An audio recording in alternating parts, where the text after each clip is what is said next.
Olá pessoal, tudo bem? Meu nome é Winnie Wolters e hoje eu estou aqui para conversar com vocês sobre relatórios, que é um gênero textual muito cobrado agora na universidade e com o qual vocês tiveram pouco ou quase nenhum contato durante o ensino médio e fundamental.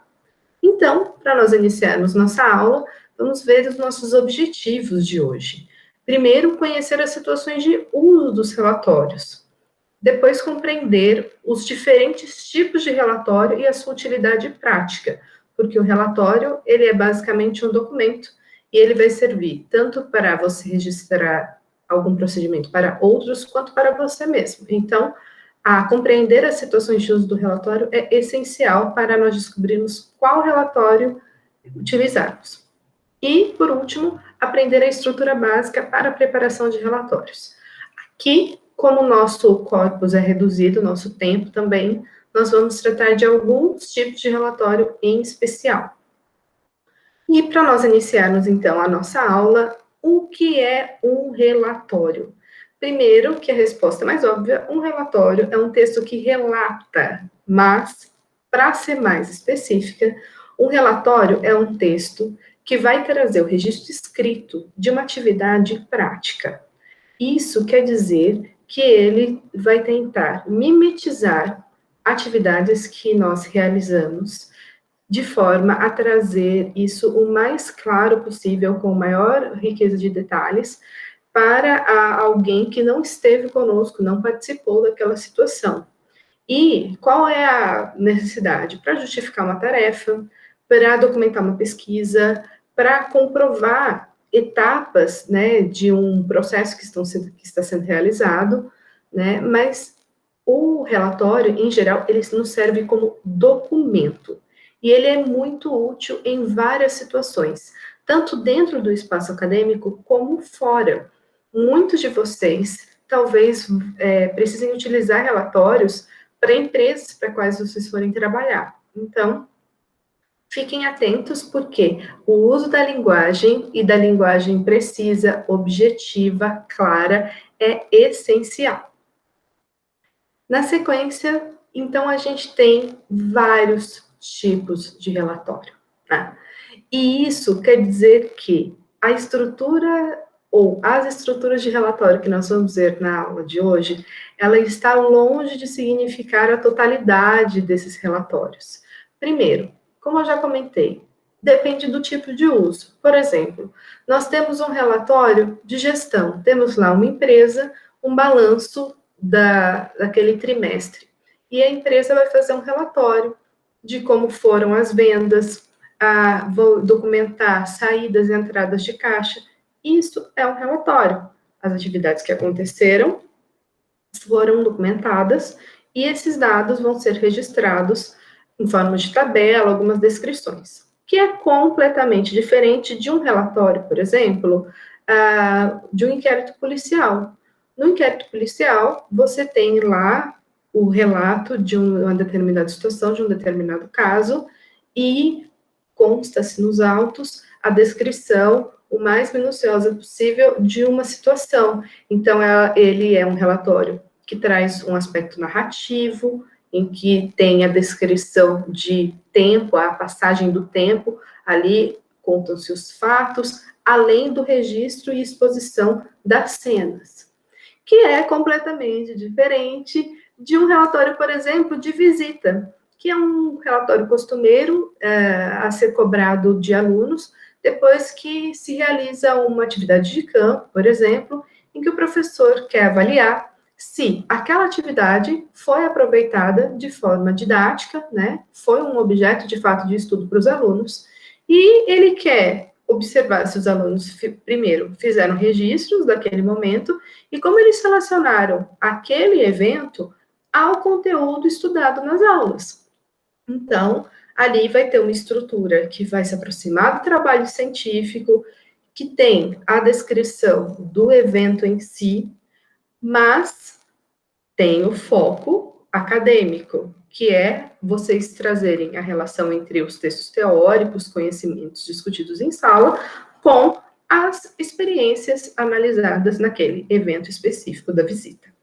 Percebam, Todos esses tipos de relatório que eu mencionei são utilizados em situações muito específicas e essas situações vão direcionar, então, a forma do texto.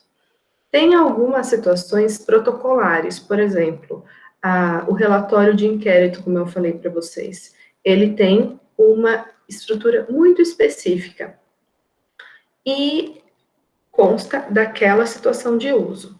Porém, um relatório de gestão, ele vai variar muito da empresa, do período, do objeto que essa empresa trabalha. O relatório de visita, se você estiver fazendo uma visita fora da universidade, uma visita que ela vai durar mais dias, vai ser diferente de uma visita dentro do próprio campus ou no laboratório, de um período só. E esses detalhes podem sim influenciar na composição do texto. Mas o que a gente precisa entender aqui? O foco nosso é o trabalho com os relatórios requisitados como objeto de estudo, como trabalhos acadêmicos. Então, tenham sempre em mente que as diretrizes serão cobradas a partir de indicações passadas pelos próprios professores. Então, eu recomendo vocês, antes de qualquer coisa, pedirem indicações de como o professor que está requisitando o relatório quer que ele seja elaborado. Então, professor, se tem algum modelo, a gente pode fazer como a forma mais comum, tradicional de relatório, uma forma mais genérica, digamos assim, ou você tem uma estratégia específica, algum ponto que precise ser mais detalhado ou não. Isso, vocês precisam sim tratar com o docente responsável, ok? Para nós, então, entrarmos um pouquinho em alguns aspectos mais gerais. É comum que quando vocês forem entregar o relatório para uma atividade acadêmica, vocês utilizem uma capa, independente de qual tipo de relatório ele seja, tá?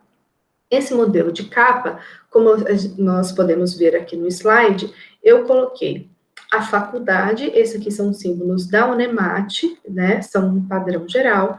Aqui a faculdade, então, vai depender do curso que você estiver realizando e do campus no qual você está matriculado, né. A disciplina também você vai precisar adequar e complementar aqui o relatório com, se é um relatório de visita, um relatório de estágio, e assim sucessivamente. Essas informações são específicas para cada situação. É necessário também que aqui embaixo vocês coloquem a cidade e a data. Alguns professores pedem para essa data ser mais específica em relação a semestre, outros não, apenas mencionam a indicação do ano. Mas, no geral, o modelo de capa seria esse. Essa capa, então, ela passa a maior parte dos relatórios. Hoje eu quero conversar com vocês sobre alguns específicos. Então, vamos primeiro falar do relatório de experiência.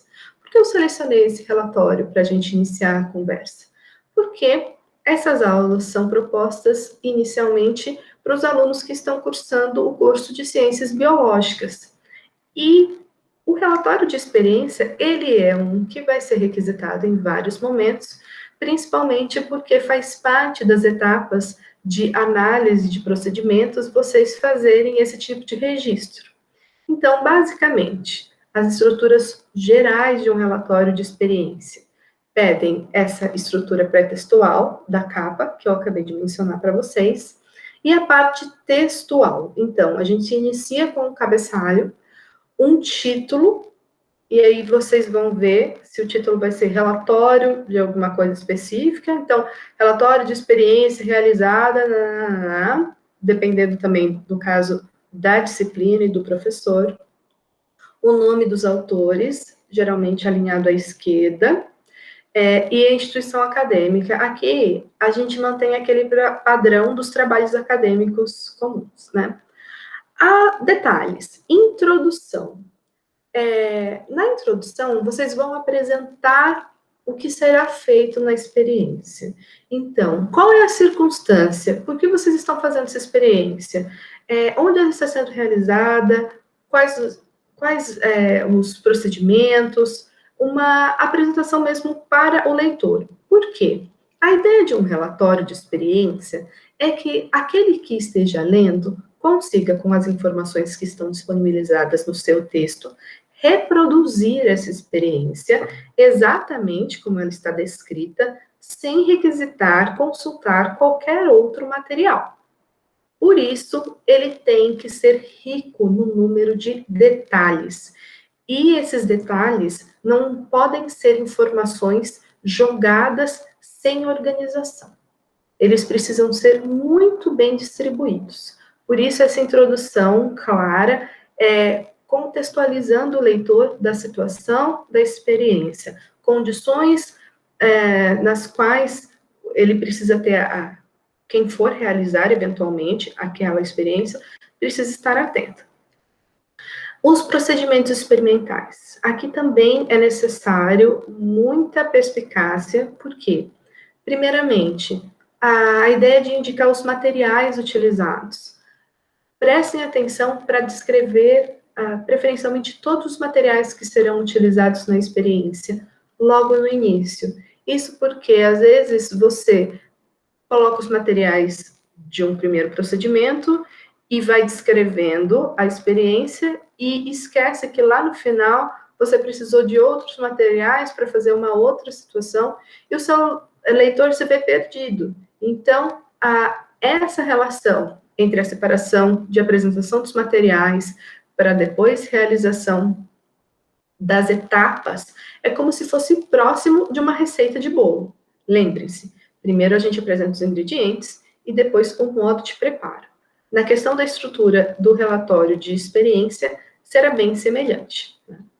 Os resultados e as discussões é o campo para vocês trazerem, então, essa análise crítica em relação, primeiro, ao que era esperado da experiência e ao que de fato foi conseguido, se há outras experiências feitas e essa situação vocês estão ali fazendo uma comparação, e se tem alguma bibliografia que está sendo discutida acerca do assunto, ok? E também aqui no final é necessário que vocês tragam as referências. Elas fazem parte ali da estrutura textual. Vejam aqui que eu trouxe em verdinho o que seria pré-textual e em amarelo o textual. Para o nosso relatório de experiência, basicamente, a estrutura seria essa. Então, para a gente passar agora a conversar sobre o relatório de visita técnica. Esse relatório, nós temos que imaginar que vocês vão para uma situação de campo. Então, antes de sair para a visita e durante a visita, é necessário que vocês tenham algum preparo para, na hora que forem realizar de fato o relatório, não serem pegos de surpresa, com falta de informações, e que aí vocês se vejam perdidos para elaborar essa escrita. Então, vamos lá. Primeiro ponto. Antes de sair para o evento, para a visita, todos os materiais que você precisa, inclusive materiais de segurança, estão em dia? Estão com você? Confira tudo que você precisa, inclusive cheque com o seu docente responsável se há algum requisito especial para aquela situação, porque isso é muito importante e pode, inclusive, estragar sua viagem, né? Depois, leve algumas anotações de textos prévios. Por quê? Talvez essas anotações que você já tenha feito, elaborado reflexões teóricas nas aulas, possam ser trazidas e discutidas ali com um guia, ou mesmo com o docente durante a visita. Anote informações ou grave em áudio com o celular. Hoje a gente tem aplicativos que facilitam isso, né? Os dados do evento.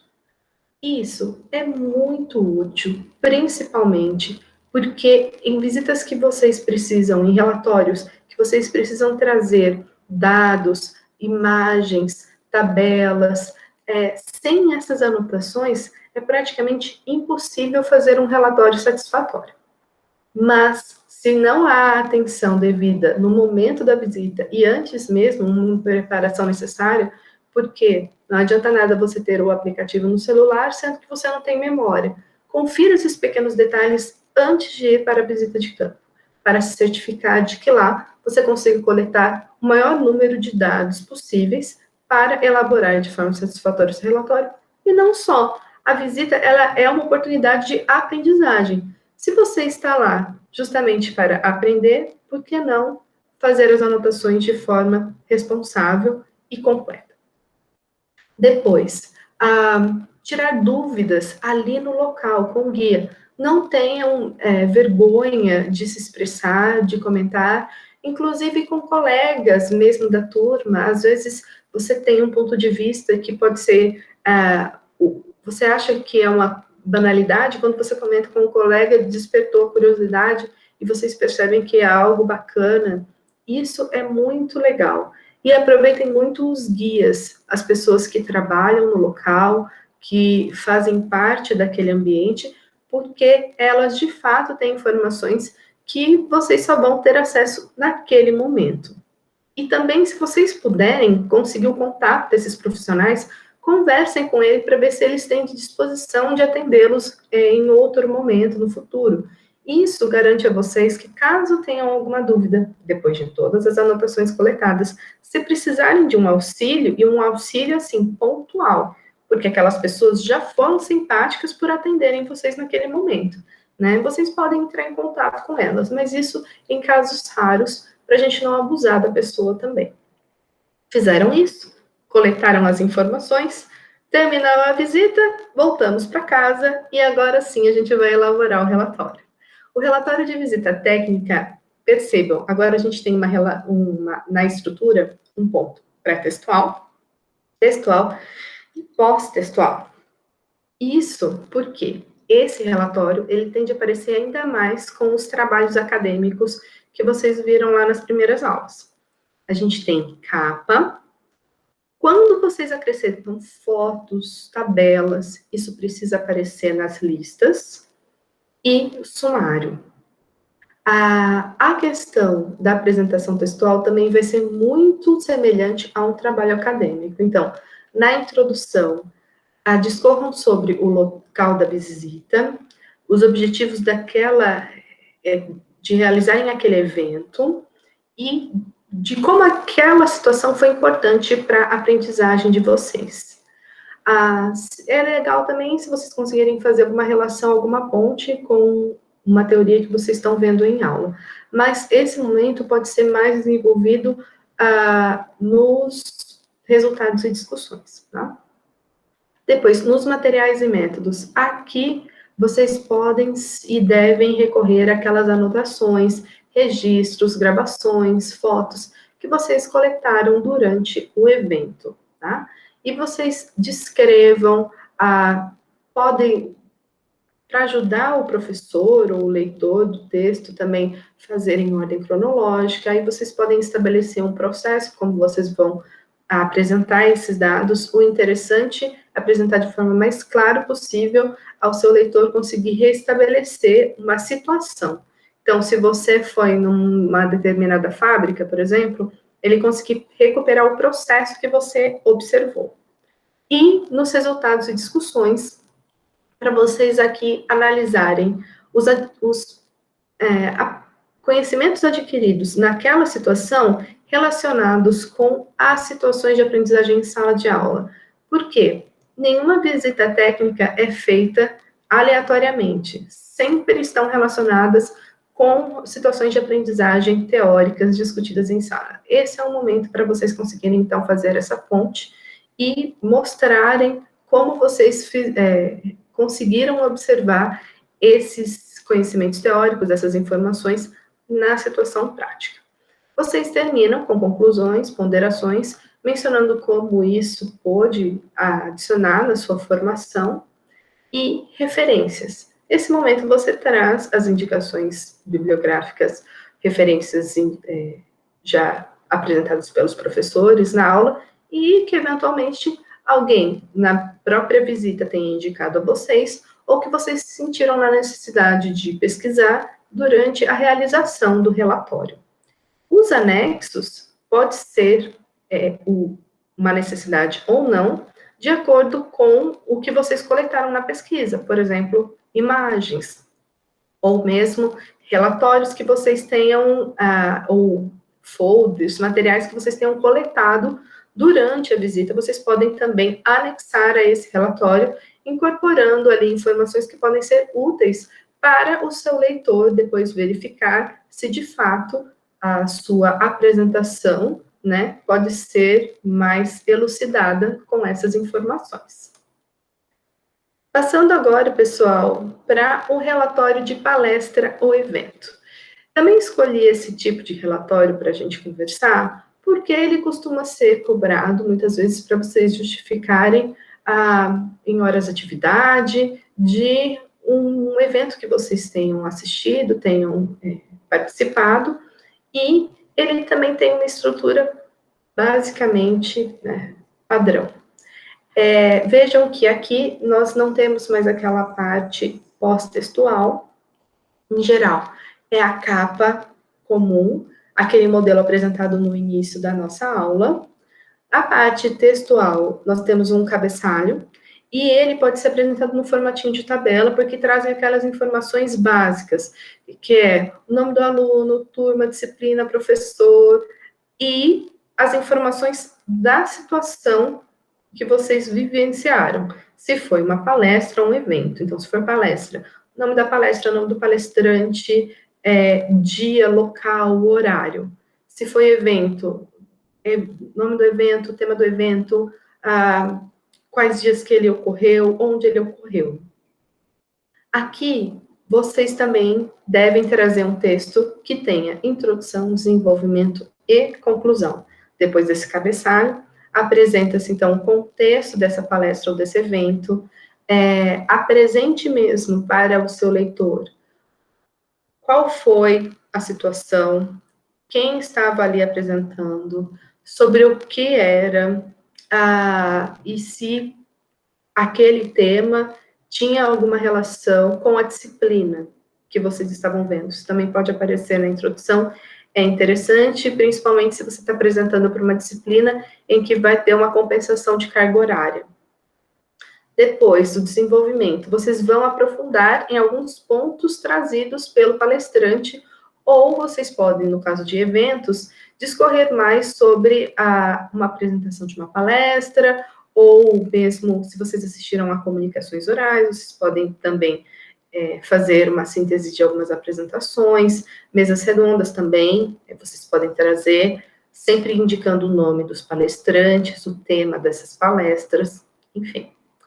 E, para concluir, vocês façam uma síntese dos pontos positivos e negativos que aquele evento trouxe. Você acha que as teorias apresentadas foram interessantes em relação aos assuntos discorridos na disciplina para a qual você está apresentando esse relatório. Isso também é bem bacana para o professor avaliar o quanto aquele momento foi útil na sua formação.